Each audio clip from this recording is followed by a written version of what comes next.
Rising rent, stagnant wages, and a shortage of housing continues to take its toll on the low income, forcing more people into shelters and out on the streets. One little boy, when I asked him what his dream home was, told me, he said, "I don't even have a dream home. I would just like a dream bed." He was 12 years old and had never slept in a bed. Homelessness is up 3% in Ohio and 18% nationally. Among children, it rose 33%. Many disappear from school as their families have to move. The kids are coming to school saying, well, we had to sleep in our car last night. Criminalizing the unhoused is a growing trend. It's happening increasingly in Ohio and surrounding states. Changes in federal funding policy are also a roadblock leading to uncertainty. They're basically saying that continuums of care can only have 30% of their funding in permanent housing. Montgomery County currently has 87%. But some communities are finding solutions, including a housing court in suburban Columbus, statewide success with veterans, and the use of data analytics in Cincinnati. To be honest, I feel like we've caught lightning in a bottle. Like, we know how to reduce homelessness. This is not rocket science. Can these programs and others be replicated? In this episode, we're talking homelessness, supportive programs called Continuum of Care, and what the future holds for the unhoused in a society where the cost of housing continues to go up. Stay tuned for a special conversation, and my colleagues Hernsliger Jr. and Emiko Moore will join me at the end for some takeaways. Let's get into it. This is Brick by Brick, solutions for a thriving community. Brick by Brick is made possible thanks to leading support from Greater Cincinnati Foundation, AES Foundation, and George and Margaret McLean Foundation, with additional major support from Lori Johnston, the Robert and Adele Schiff Family Foundation, Murray and Agnes Seasongood Good Government Foundation, and more. Thank you.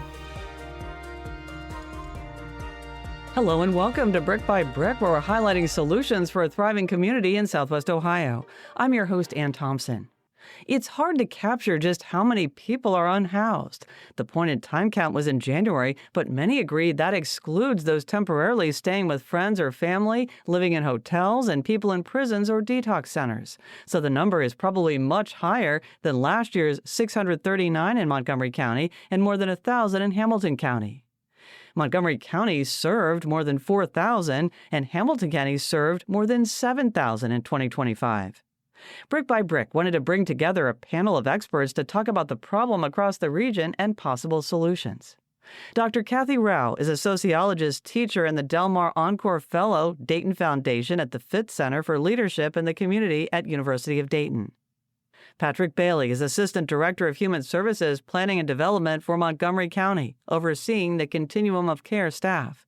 And Kevin Finn is President and CEO of Strategies to End Homelessness in Cincinnati, the unified funding agency for this area's Continuum of Care. Now, our conversation. Kathy, let's start with you. Help us personalize homelessness. You have spent lots of time for your book, especially Facing Eviction and Housing Insecurity, with unhoused people. Give us some examples of different segments of the population you encountered and what they experienced. Yeah, thank you. I started doing this work about 40 years ago. I started working at a shelter, and I've had opportunities to sleep outside with folks. I've slept in shelters, and recently, as you know in the book, interviewed a lot of folks struggling. And I think the part of the story that we often don't hear is it affects so many people and all walks of life. But in particular, I wanted to share two stories. First of all, I think that one of the fastest growing numbers are seniors and senior citizens. And increasingly, Social Security is not covering the cost of housing. And we ran into a gentleman who's featured in the book who, I remember I listened to the person interviewing him, and I still to this day think about him a lot. He passed not too long after we wrote the book in shelter. And he had been on Social Security most of his life, and then they raised the rent. And he didn't have much family and ended up in a shelter. And he was crying during his interview because this was not how he thought he was going to end his life. And I think that's a story that we're not hearing, are the numbers of seniors affected by this. And a lot of it has to do with rising rents and also health insurance. I mean, the cost of healthcare has gone up. And so that's a segment that I think about quite a bit. And then the book, and then I have a documentary that came out recently, focuses on children. And during COVID, I basically was at the shelter most days interviewing kids. And I don't know what's happened to us, but I think that the pain that children experience when they're living unhoused is really hard to hear. They shared stories of leaving pets behind, toys behind. And one little boy, when I asked him what his dream home was, told me, he said, I don't even have a dream home. I would just like a dream bed. He was 12 years old and had never slept in a bed. He has slept on a sleeping bag his entire life. Those stories are really hard to hear. And as you mentioned, among the hardest hit are children.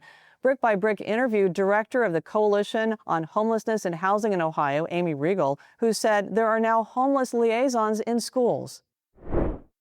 And what we're hearing from more and more of those school-based liaisons is that they are seeing the families who are moving between very high overcrowded situations, who are doubled up, maybe spending a few weeks, a few nights in an extended stay hotel, but that the kids are coming to school saying, well, we had to sleep in our car last night, or that perhaps they slept in a location that was not fit for human habitation.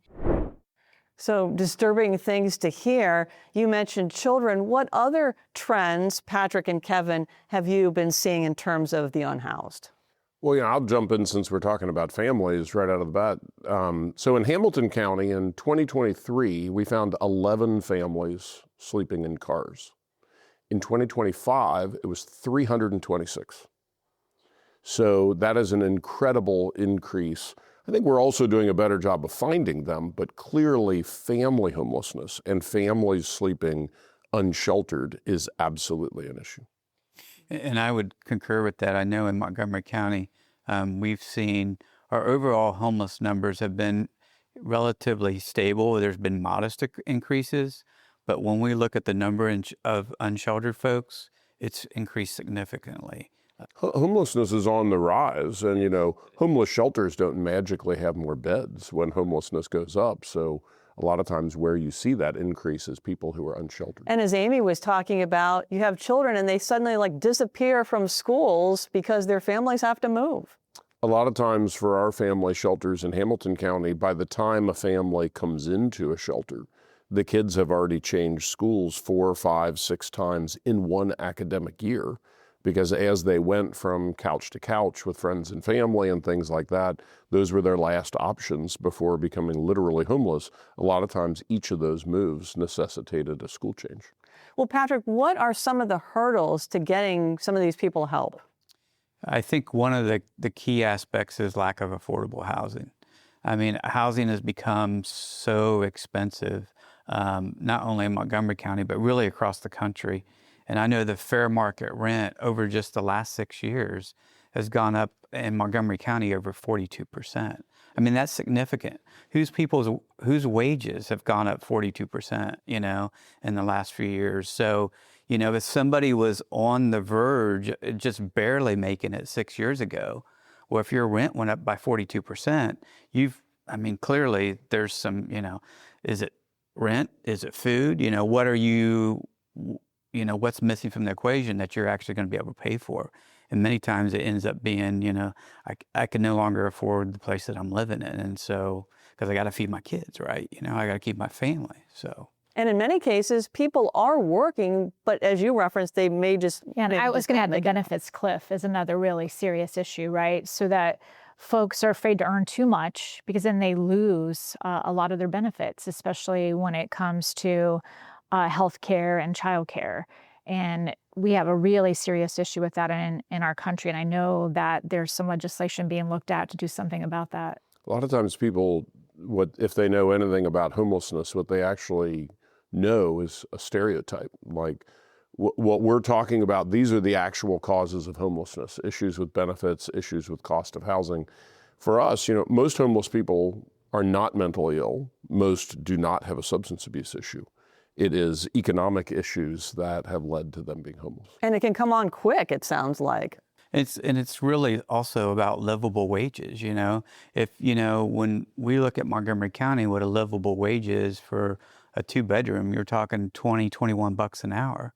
I mean, you have to have a pretty decent paying job that's going to pay $21, $22 an hour. It's, minimum wage definitely is not going to cut that. So here we have an increasing problem. And then what services are available in both Hamilton and Montgomery counties to help them? Well, one of my biggest frustrations is that, the largest funder of homeless services is the federal government, the Department of Housing and Urban Development most specifically.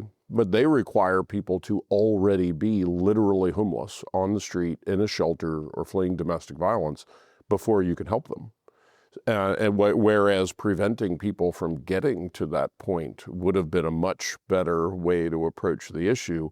But our federal government largely does not fund prevention efforts that would have kept people from ever getting to that point. Let's define the term that I've mentioned, continuum of care. What is that? What does that mean? Well, the Continuum of Care is a program from the Department of Housing and Urban Development that's the largest funding stream to help homeless people. So that's one sort of use of the term continuum of care.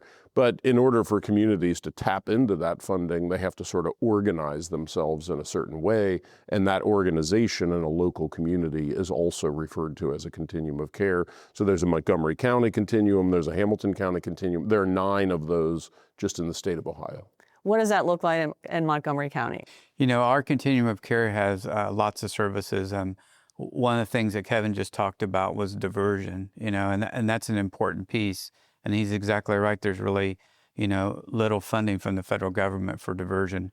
One of the emphasis that we started to focus on this last year was diversion efforts, trying to, as people are approaching shelters or really struggling, methods, housing-focused problem solving with these folks and trying to see what we can't do so that we can do everything that we can so they don't actually enter shelters. And so one of the things that we did is, we had some extensive training for all of our community providers to try to, it was another step that we took to try to help, before they actually enter shelters or enter homelessness.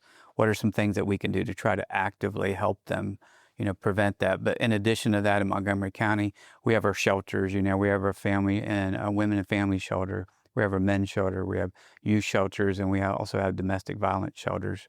And we also have lots of different housing that's in place and case management services, really, to try to help folks that are struggling with barriers, addictions, whatever the case might be, to try to help them, problem solve and find employment and find their way, to a safe place to live.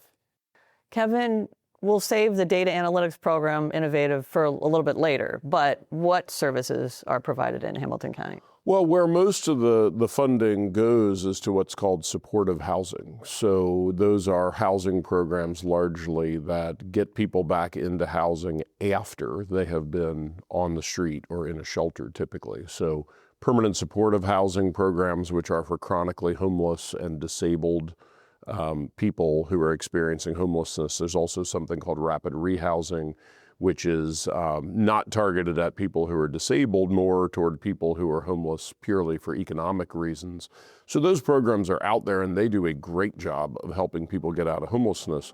There's a serious capacity issue though, where we're only able to offer an opening in one of those programs to about 1/3 of the people who are experiencing homelessness, which means 2/3 don't receive those sorts of assistance. We hope you're learning a lot from Kathy Rowell, Patrick Bailey, and Kevin Finn.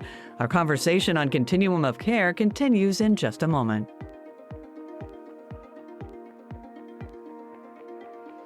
Brick by Brick is made possible thanks to the generous support of so many, including Diane and Dave Moshe, P&G, the Camden Foundation, the Stephen H. Wilder Foundation, TJ and Susie Ackerman, Patty and Fred Heldman, a donation in memory of Frank and Margaret Linhart, and more. Thank you. We couldn't do this work without you.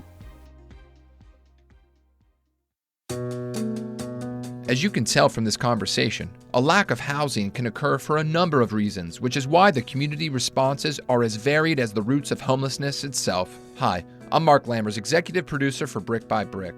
The organizations working with the Continuum of Care networks in your region are on the front line of that effort. We appreciate them coming together to have this regional exchange around the solutions and challenges. So how is your neighborhood or community providing support for your unhoused neighbors? Share that effort and your own thoughts on this topic by clicking the link in the podcast show notes or by visiting cetconnect.org or thinktv.org and visit our Brick by Brick show page. We look forward to your shared feedback and ideas. Thanks.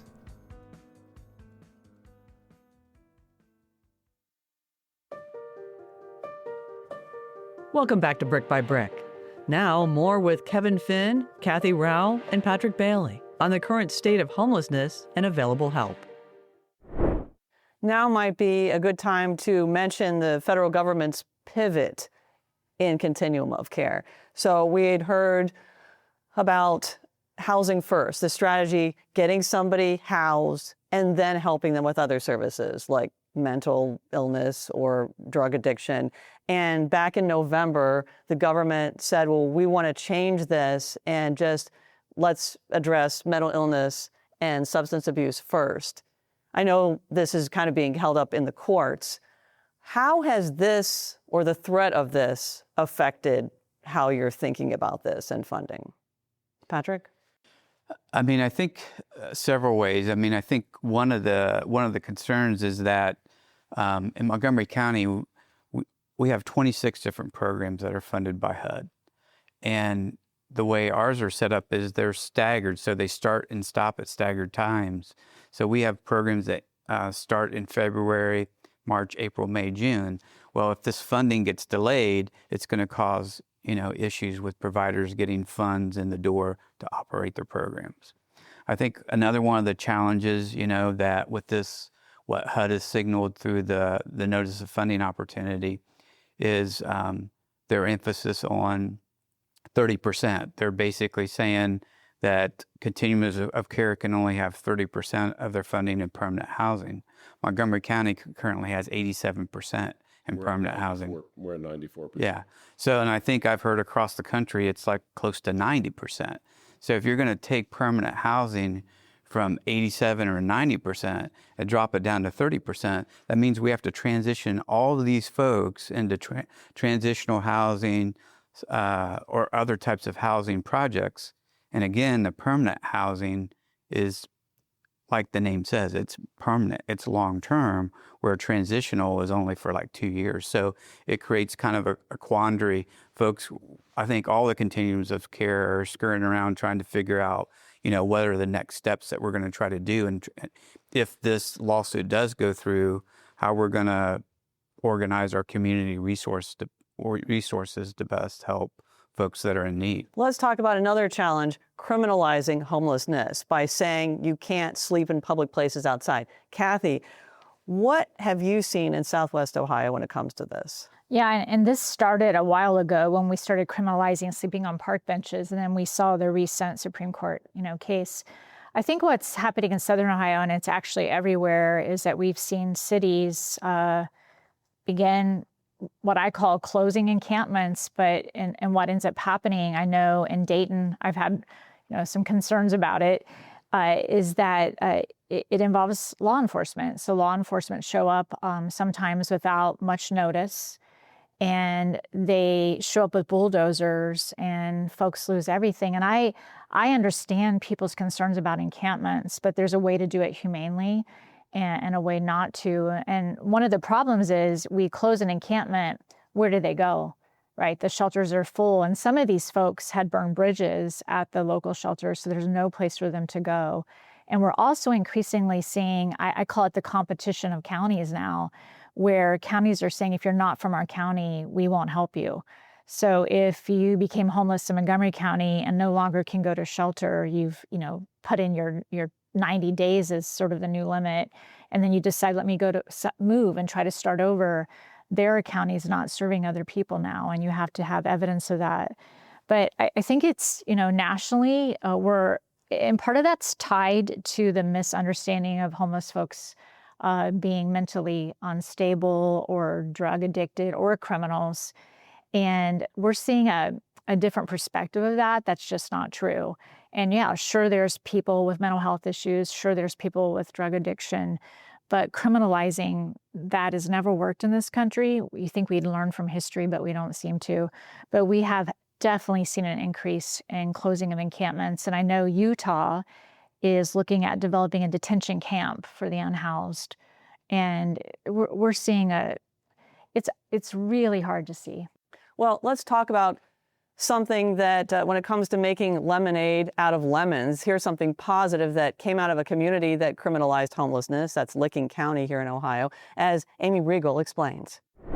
There was a housing court that was established, and the housing court actually sees any individual who's experiencing homelessness who is interacting with the police on any misdemeanor or felony charge. And they go to the housing court, and the home court, they help them to talk about what their housing opportunities are going to be or could be. It'll be interesting to find out how that continues to work. Kevin, let's talk about another innovative idea, data analytics. I think it's called the Housing Stability Collaborative in Cincinnati. Where did you get the idea? What is it, and how is it working? The idea is to use predictive data analytics, to use data from community partners in the area to identify data that has some sort of predictive value of whose situation has gone downhill, kind of thing, and then use predictive data analytics to identify those households by name who are most likely to get an eviction notice. So that's the first part of the project. The second part is reaching out to those families and proactively offering them services, with the goal being they never get the eviction notice. So we received sort of startup funding from the city of Cincinnati to try this with families who are residents of the city of Cincinnati. It went live in July of 2024. And what we're finding is it's about 97% effective in keeping families from ever losing their housing, and at a cost of about $3,800 per family. Now, the cost of serving that same family, if they become homeless and come into the system, is $22,500. So we are literally helping 6 families for the cost of 1 by using this innovative homelessness prevention model, which I always just have to mention again, government sources, primarily federal, do not fund prevention. So that is the type of intervention that if we could do more of it, we could significantly reduce homelessness if there were resources to support that sort of thing. Other than the city of Cincinnati and a few others, there's not been a lot of support for that sort of thing yet. And you were out fundraising. And what does this look like for this year and future years? The city of Cincinnati is currently funding that effort through the end of 2026. We're hoping to extend it through the end of 2027. But we're in the early stages of a fundraising campaign to try to secure more resources for that. To be honest, I feel like we've caught lightning in a bottle. Like, we know how to reduce homelessness. This is not rocket science. Almost every homeless person I've ever met at one point had housing. How about we just keep them in it? And we can do that and achieve better outcomes at a significantly lower cost. But it takes resources to do that. Patrick, I know that you know about this program. Have you thought about doing it in Montgomery County? We have our System Performance Evaluation Committee that has actually been looking at data analytics. They've been working with a professor at UD, and he's been engaging his students and trying to look at the data analytics to kind of help examine changes in the number of changes in folks' circumstances in the greater Dayton area. So they've kind of started, I would say, on the initial stages of looking into that. What we have been doing, though, is we're currently working on a strategic plan. And a part of that strategic plan is really trying to help move, looking at 2 to 3 initiatives that would help move the needle in our community.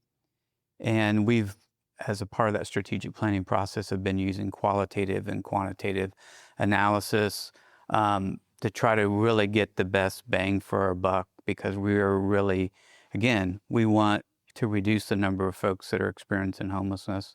We want to see those numbers drop year by year by year. And you have to be very strategic, very calculatively. You have to look at all the types of resources that you can in order to try to help that. You just can't, you need to be very thoughtful. Let me throw out some ideas here. As we think big picture in Ohio. So Amy Riegel, that we heard from earlier, has said that other states, Minnesota and Michigan, are requiring developers who are building apartments to have a certain number of units for low income, like making them do that. She says Ohio is kind of behind. So there's that idea. Tiny houses. Patrick, I know you were recently quoted in an article about an effort in Dayton. There's also one in Claremont County. What about those solutions, and are there others? I mean, I can speak to the tiny homes. I think tiny homes, the one positive thing about them is they are cheaper to build because they're smaller units. We've got a provider in our community that's in the planning stages for Beacon Place, which would be a 40-unit affordable housing, permanent housing spot. The units are like 500 square feet, but they're trying to get their funding stack, in place in order to try to move forward with it. So and the one thing that's kind of cool about that is it's designed specifically for folks that are experiencing homelessness. There's also a community center that would be a part of it, and the plan is also to have case management as well. So it's wraparound services that help those folks that were previously experiencing homelessness. As we wrap out the interview, wanted to get your thoughts on the future of the unhoused or local continuums of care, and also what gives you hope. Kevin? Prevention. To me, that's the future because it saves people so much trauma. There's so much trauma that people experience on their way toward literal homelessness. So not only can we prevent people from becoming homeless at a lower cost and with better outcomes, but we save people all that trauma, which has long-term impacts for them into the future. So my hope is that, some of the resources that are already available, I mean, we get over $30 million from the federal government to fund homeless services in Hamilton County. We're not allowed to use any of it for prevention. But if we could just move a little bit of that to prevention, we could make a meaningful impact. So I'm optimistic that in the future, like we're doing 2 studies on our prevention programs with Notre Dame University right now. And we're hoping that with that sort of documentation of how well prevention works, that in the future, we'll be able to shift resources in that direction. Yeah, I would have to agree that it's prevention. And I'm really excited about the right to counsel in eviction court. So the work happening around this country, it's a national movement, but whatever we can do to reduce eviction. I know that there are actually other organizations, not just the county in Dayton and Montgomery County, that are doing some of the data analytics. Learn to Earn is taking on a pretty big project to do eviction prevention with Dayton Public Schools. It's going to be coming out really soon. So I think anything we can do for prevention. And while I love all the tiny homes and all these various programs, I think they help a certain population. Ultimately, we have to take a real look at cost of housing, affordable housing. We have outside investors that are coming in and buying up a lot of the properties and raising prices. And ultimately, what gives me hope are actually the people who experience it themselves. They often come back and do work. Some of my very best students over the years were unhoused folks. In fact, I ran into one the other day, and one of them I have a former student who works in city government now to try to go do something about it. So I think we forget that there are folks that once they get housing and they have stability in their lives, they're able to do some really great things in our community. And I think we need to take more time and really listen to their ideas. I agree. Prevention is key. It is much cheaper than the alternative. I also think that, it's important, and I think partnerships are very important. I think when you gather a group of folks that are committed around the table, we look outside of our systems, we look at the healthcare system, we look at the mental health, we look at all the other systems that have, aging system, and we try to look at things and try to creatively problem solve this issue together. that there's real strength in that. There's real opportunity. There's real opportunities for us to make a big dent in the future. So there is so much to talk about, but for time, we'll have to leave it here and follow up. Thanks to sociologist and author Kathy Rowell, Assistant Director of Human Services and Planning with Montgomery County, Patrick Bailey, and CEO of Strategies to End Homelessness, Kevin Finn. Thanks to all of you. A big problem requires big ideas. It's time for takeaways, and we welcome multimedia journalist Emiko Moore and Herns Laguerre Jr. Hey, guys. Lou. Good to be here. Emiko, what did you think of the conversation? Well, I found it interesting that all three experts agreed that the best prevention is to help keep people housed. And when Kevin Finn spoke about prevention saves trauma, it made me think of how much trauma is involved in homelessness. You don't think about it. For example, a child that may have to move schools 5 or 6 times in a school year. I mean, think about what kind of academic success that child would have. Or if you're a 12-year-old child who's never had your own bed, and that's your dream in life, you imagine all the different impacts that the whole family experiences. Yeah, you know, Kevin Finn and I, we had this conversation during the data analytics episode in season 1 about how the proactive approach just saves the city money in the first place. To compare $3,600 needed to help a family not be evicted, as opposed to the $20,000+ that's needed after they're homeless, you know, it almost seems like a no-brainer as to which method helps more, like, you know, being proactive. Well, Patrick Bailey was talking about the importance of having partnerships. And after our interview ended, cameras are off, Kevin and Patrick started talking about how they could help one another when it came to data analytics, with Kevin offering his data analysts and his data system. And so that'll be interesting to see how that develops. And it's really exciting to see when cities can work with other cities and share what works for them.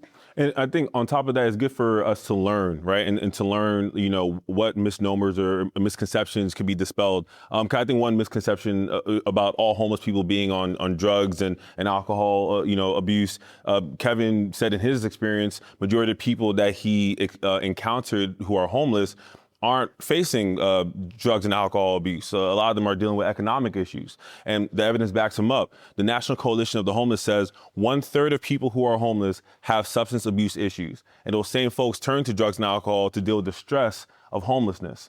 You know, I think that adds to the whole treatment first versus housing first debate. And, you know, there definitely still needs to be a lot of research and a lot of investment to see what solution has the biggest impact. Well, there were just so many topics and solutions that we weren't able to get to in the discussion. It seems like we need to have a few more of these discussions. Good idea. Thanks for your thoughts, guys. No problem. That's our show. We hope today's conversation gave you a better sense of our local community's responses to help our unhoused neighbors and how federal, state, and local support plays a role in those efforts. We also hope you'll keep the conversation going at home and in your own neighborhoods around this issue. If you want to sound off on this issue or any solution we cover, we'd love to hear it. You can do that by scanning the QR code on your screen and filling out a feedback form. Until next time, for Herns Laguerre Jr. and Emiko Moore, I'm Ann Thompson. We'll be back with more solutions soon. Take care. Our show is produced, hosted, and edited by me, Ann Thompson, with reporting and story editing from Herns Laguerre Jr. and Emiko Moore. Our executive producer is Mark Lammers. Zach Kramer runs the lights and cameras, Derek Smith is our production specialist, and Jason Garrison is our production manager. Marketing and promotions with Mike Shea and Bridget Dillenberger. Alyssa Stephenson handles the website, and Josh Lusby and Steve Wright are our designers. Bill Dean and Andreas Kruger are the engineers for the show, and our chief content officer is Colin Shinamblo. Our music is from Universal Production Music. Brick by Brick, Solutions for a Thriving Community is a production of CET and Think TV, Southwest Ohio PBS member stations.